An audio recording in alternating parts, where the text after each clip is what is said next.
out. We went out to mosques, we went out to supermarkets, we went out to gurdwaras and temples, and spoke to a lot of these women, and it was far more complex than that, as most things are.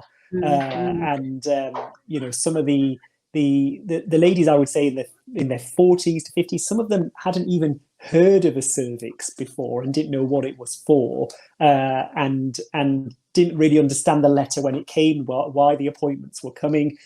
Some of the younger ladies thought that they didn't need cervical screening because they'd only ever had one sexual partner who was their husband. So they thought that actually reduced their risk to a point where they didn't need cervical screening. They hadn't thought about their husbands or male partners having other sexual partners themselves, and that was an unusual kind of thought process for them.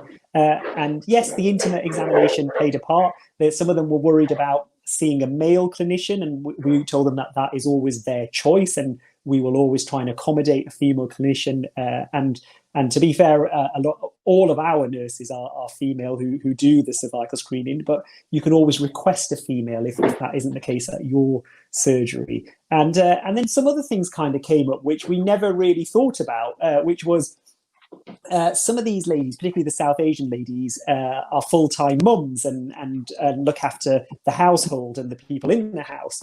And we were sending them appointments for their cervical screening at a time where their husbands or partners were at work and they had no way to get to the surgery at that point. And so we devised a way to, it was a very simple solution. We'd give them evening appointments when their husbands and partners were home, so they could bring them in for the clinics. And I think we certainly upped our screening uptake through dialogue, really, and explaining, and I think that's key. We sent out letters in different languages. We did simple things like we changed the paper the letter came on from white to pink to make it more kind of stand out, so they don't just throw it out.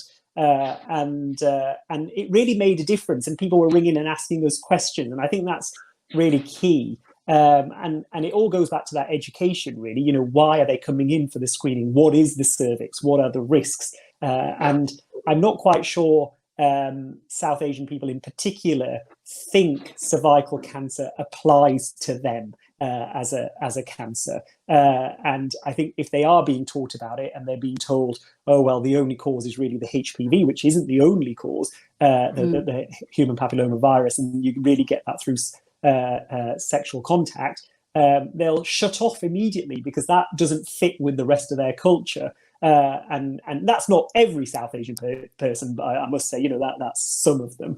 But really exploring all of that has been a valuable experience to us, and which is why I think it's really important that, whether you're male or female or however you describe yourself, if you are of an ethnic background, you should come forward and talk about these things, because it applies to every single person, no matter what their background is. And if you describe yourself as a man, then your partner, someone it may well affect them. So you being comfortable to talk about it as a male is just as important as it is for people who describe themselves as women.